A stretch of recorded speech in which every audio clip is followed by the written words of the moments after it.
Good morning, good morning, good morning, good morning. Kahapon po, makikita nyo. Ngayon po ay araw ng Huwebes, May 16, 2024. Ayan, ang oras,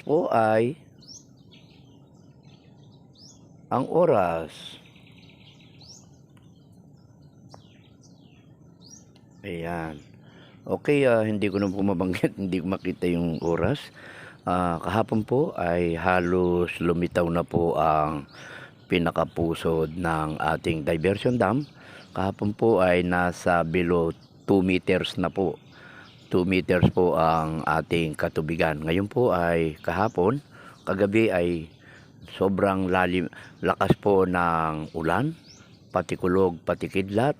Ayan, napakalakas at the same time po dyan po siguro dyan sa taas ng kabundukan, tri-boundaries ng Zambales, Pangasinan at ng Tarlac.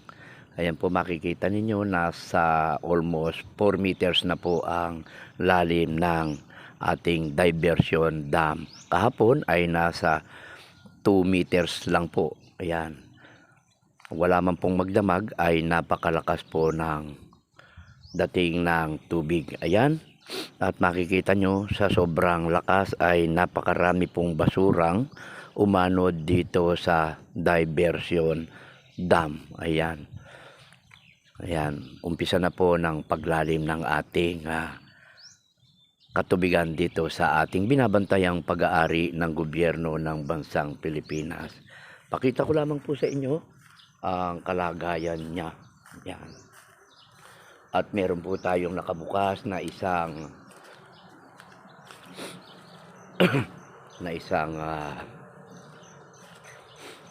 gate, ay yung tinatawag nilang intake gate na papunta po ng conveyance canal patungo sa mga main canals at laterals. Ayan po, mabilis po ang paglalim.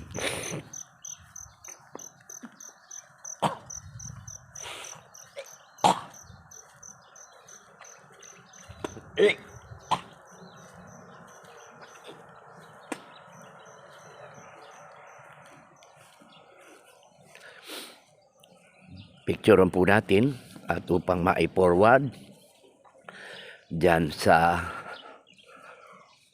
main office, dyan sa NIA BBMP at the same time sa NIA Task Morris po. Ayan.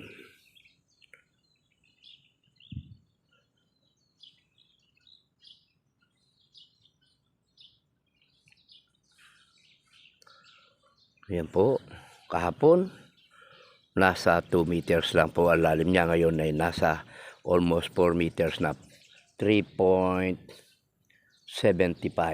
Yan.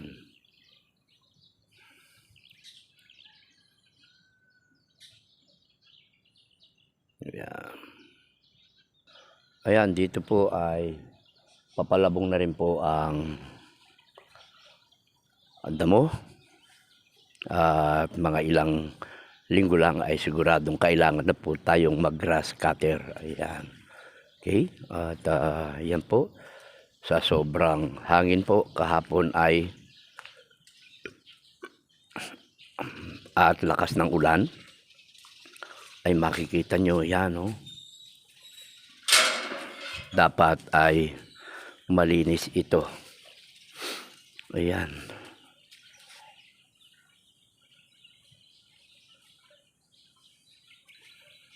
Ayan po, sigurado pong tataas pa yung tubig na yan, gawa ng sa sobrang lakas ng ulan kagabi. Halos tumagal ng lampas 1 oras at nag-brown out pa nga po dito. Yan, na-restore po ang power, ay malalim na po ang gabi, gawa po ng sobrang lakas ng ulan. Ayan, kita po ninyo yan.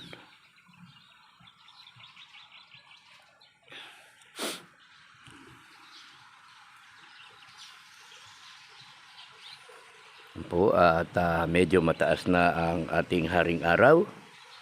Yan po. sa mga ilang oras lamang po siguro ay overflow na itong ating OG1. Yan, pakikita ko sa inyo mamaya at aking i-video. Ayan.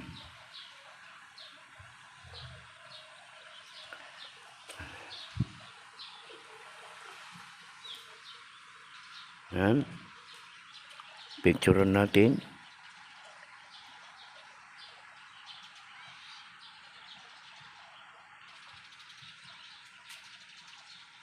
Ayan po. Ito po ang inyong abang lingkod,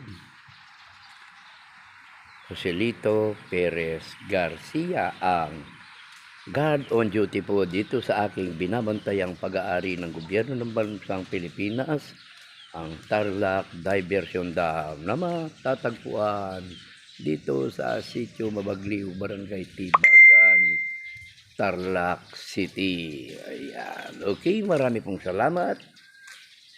Sumaatin ang banal na pagpapala ng Amang Lumikha ngayon at kailanman, at lagi po tayong ligtas sa anumang kapahamakan at karamdaman sa tulong po ng ating Poong May Kapal.